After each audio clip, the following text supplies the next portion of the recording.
भाई साहब भारत माता की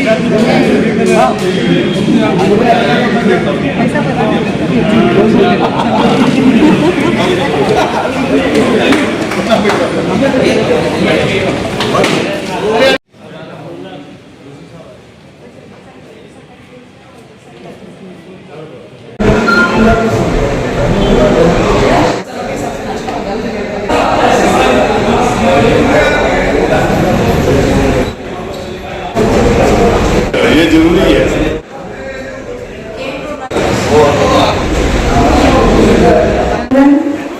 आदरणीय सीपी जोशी साहब से मंच पर अधिकारी से अनुरोध करूंगी दीप प्रज्वलन हम सभी लोग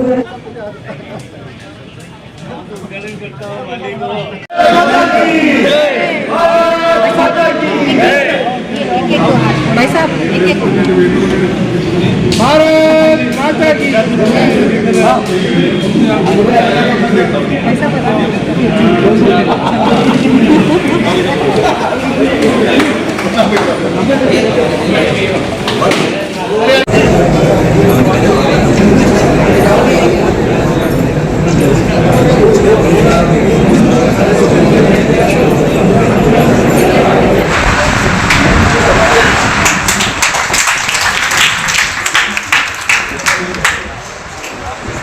हिंदुस्तान की राजनीति का जाना पहचाना चेहरा और हम सब अधिकांश कार्यकर्ताओं को जो व्यक्तिगत नाम से जानते हैं, जिनकी कर्म भूमि जन्मभूमि मेवाड़ में रही और एक कार्यकर्ता के तौर पर किस प्रकार से काम किया जाता है और इस विश्व के सबसे बड़ी लोकतंत्र पार्टी के प्रदेश अध्यक्ष का जिनका गौरव मिला और यही नहीं 5 से सांसदों में जो शुमार थे, एक बार जोरदार तालियों से स्वागत करें।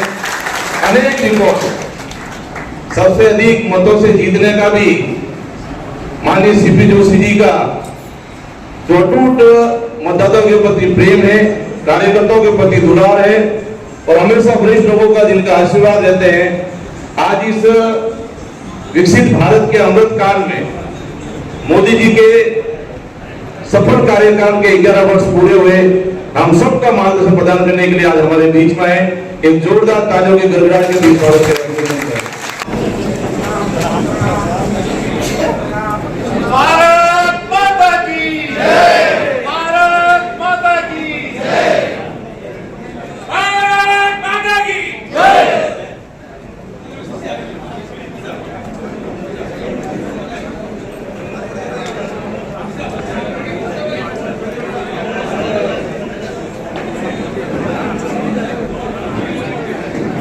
ही नगाड़ा बज ही चुका है, जब ही नगाड़ा बज ही चुका है, सरहद पर शैतान का, सरहद पर शैतान का, नक्शे पर से नाम मिटा दो, नक्शे पर से नाम मिटा दो, पापी पाकिस्तान का, पाकी पाकिस्तान का। आदरणीय चुनीलाल जी भाई साहब का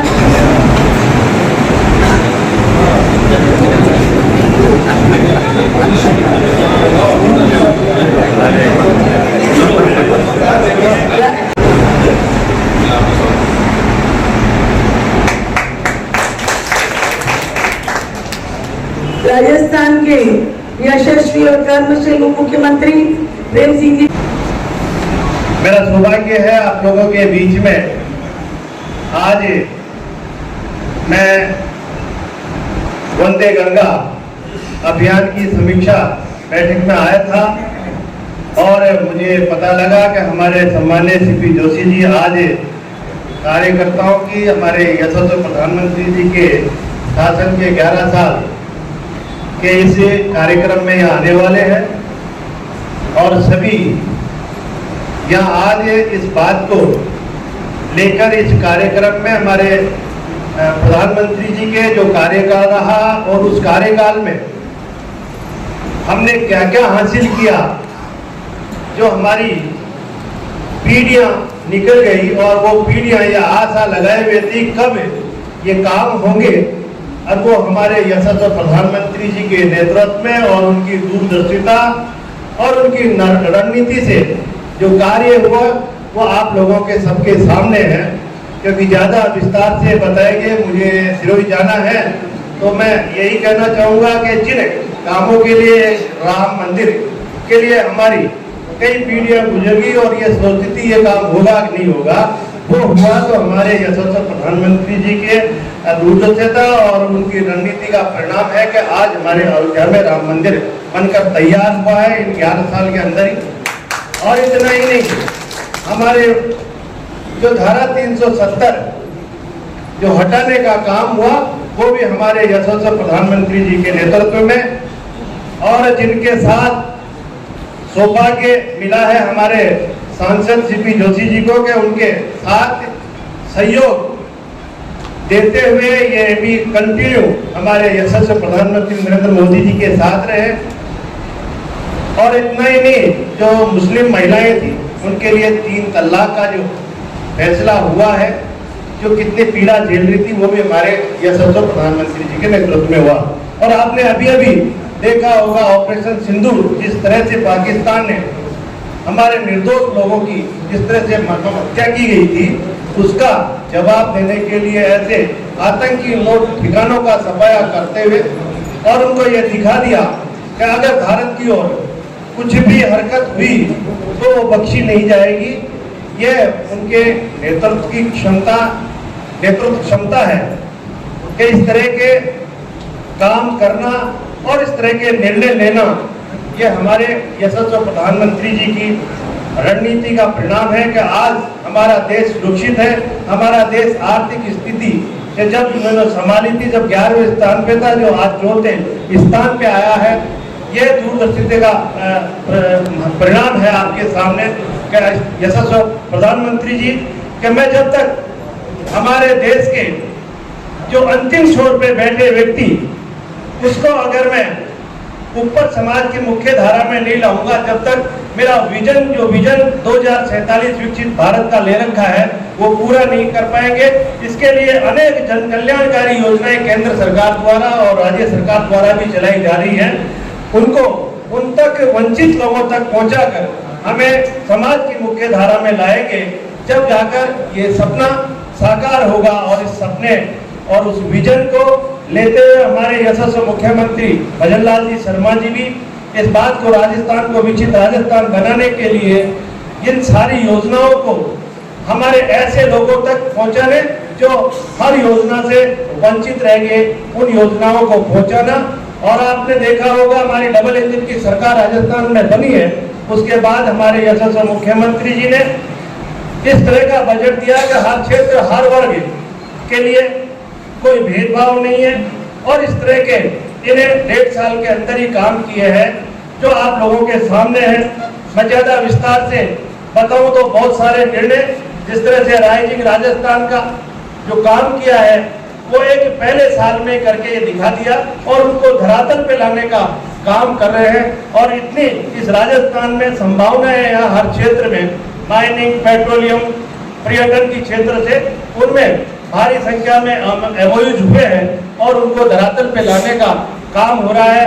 तो मैं मानता हूं कि ये जो काम हो रहे हैं ये हमारे यशस्वी प्रधानमंत्री नरेंद्र मोदी जी का विजन है। उस विजन को हम सब लोग सहयोग करके और उस विकसित भारत के सपने को हम पूरा करें। मैं आप लोगों के बीच में आज यही कहना चाहूँगा कि आप लोगों से मिलकर बहुत ही अच्छा प्रसन्नता और गर्व महसूस कर रहा हूँ कि मेरे कार्यकर्ता से मैं मिलकर और आप लोगों के दर्शन करके मैं अपने आप में गौरवान्वित महसूस कर रहा हूँ। आप लोगों ने जो स्वागत और जिस तरह का सम्मान दिया, इसके लिए मैं आप लोगों का तहे दिल से बहुत बहुत आभारी हूँ। जय हिंद, जय भारत। कोई बोलता है जिन्होंने राजनीति को सेवा और संवाद का माध्यम बनाया, ऐसे आदरणीय सीपी जोशी जी के पावन आगमन पर संपूर्ण कार्यकर्ता गौरवान्वित है। मैं आपको अपनी ओर से, पार्टी की ओर से उद्बोधन के लिए सादर आमंत्रित करती हूँ। आदरणीय सीपी जोशी साहब। और इस समृद्ध काल की परिकल्पना को चरितार्थ करने का काम मोदी सरकार ने 11 वर्षों में किया है। रिफॉर्म, परफॉर्म और ट्रांसफॉर्म की अवधारणा को चरितार्थ करने का काम किया है। और इन 11 वर्षों में जिन कामों के लिए हमने कभी सोचा नहीं, कभी कल्पना नहीं की,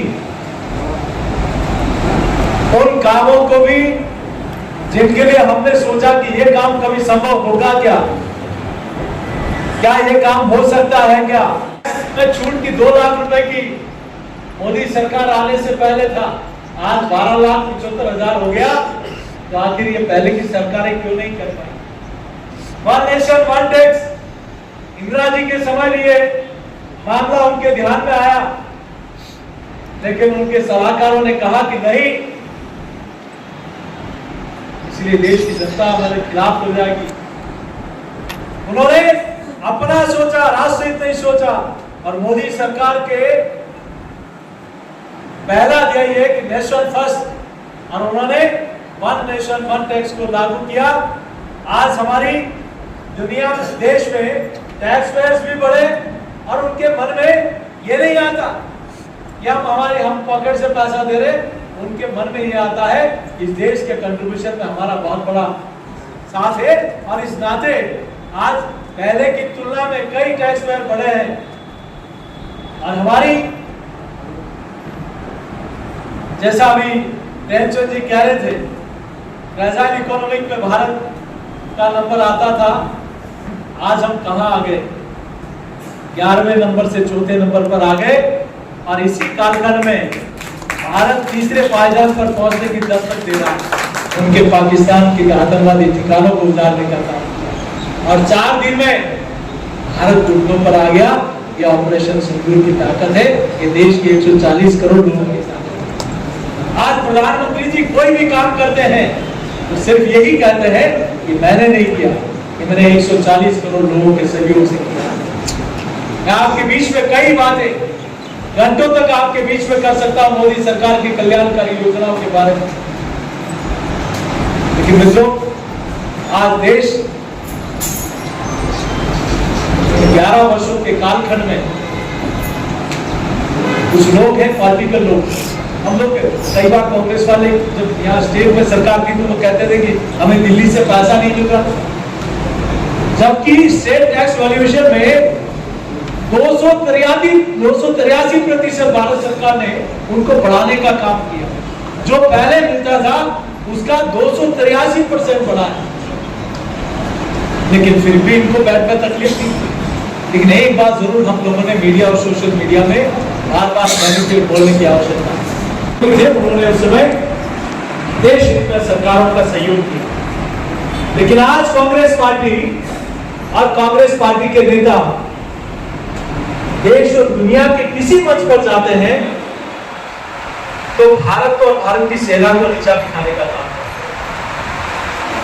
मैंने एक दिन ऐसे ही लोकसभा अध्यक्ष जी को पत्र लिखा तो कांग्रेस पार्टी बिलबिला उठी।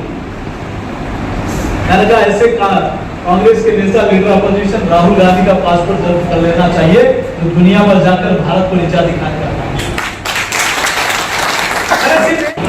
इस देश को हवाई मार्गों से जोड़ा है, इस देश को आर्थिक रूप से जोड़ा है, इस देश को ऑप्टिकल फाइबर से जोड़ा है, इस देश की कला को जोड़ा है, इस देश की किसानों की उपज को मंडियों से जोड़ा है, इस देश को हौसलों से जोड़ा है, इस देश को, इस भारत के विश्वास को दुनिया से जुड़ा है। अगर ये किसी ने काम किया है तो देश के प्रधानमंत्री श्री नरेंद्र मोदी। तो मैं आपके बीच में ज्यादा लंबी चौड़ी बात नहीं करते हूँ क्योंकि किसी का समय है। मैं बहुत लंबे समय तक नरेंद्र मोदी जी के 11 वर्षों के कालखंड को, और मैं तो क्या देश में रहने वाला सामान्य कार्यकर्ता, सामान्य मानवी भी मोदी जी के कामों को, कई घंटों तक उनके कामों को बता सकता है। इसलिए हम सब लोग इस काल ऐतिहासिक कालखंड को नीचे तक पहुंचाने के लिए, जन जन तक पहुंचाने के लिए एक माध्यम का रूप बने, यही मैं अपनी ओर से प्रार्थना करता हूँ। 12:30 बजे किसी भी 1 बजने आई, ज्यादा देरी नहीं हो, इसलिए मैं अपनी बात को समाप्त करने से पहले इतना ही कहूंगा कि हम सब लोग सौभाग्यशाली हैं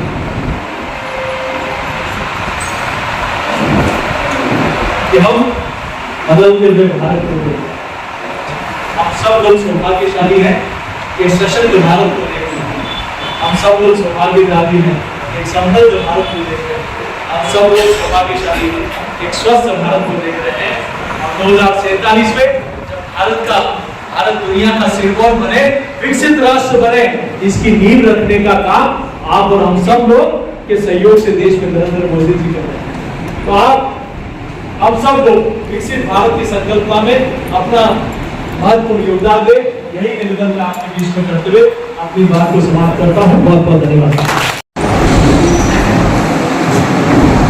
आज के इस प्रोफेशनल मीट के आयोजन में इनका बातें हमें मिला, ऐसे हमारे भारतीय जनता पार्टी के पूर्व प्रदेश अध्यक्ष, हमारे चित्तौड़गढ़ के लोकप्रिय सांसद महोदय, हमारे सबके मार्गदर्शक आदरणीय सीपी जोशी साहब, हमारे वरिष्ठ नेता आदरणीय शांतिलाल जी छपरोल साहब, हमारे राज्यसभा के सांसद सुनीलाल जी गराचा साहब, हमारे शहर के जिलाध्यक्ष आदरणीय गजपाल सिंह जी राठौर साहब, हमारे शहर के विधायक महोदय आदरणीय ताराचंद जी जैन साहब, हमारे उदयपुर ग्रामीण के विधायक महोदय आदरणीय फूल सिंह जी मीणा साहब, जैसा कि हमारे सीपी जोशी साहब ने और हमारे उप मुख्यमंत्री प्रेमचंद जी बेरवा साहब ने बताया कि हम सब बड़े ही सौभाग्यशाली हैं कि हम इस बदलते हुए भारत को हम सब देख रहे हैं। हमारा बड़ा सौभाग्य है।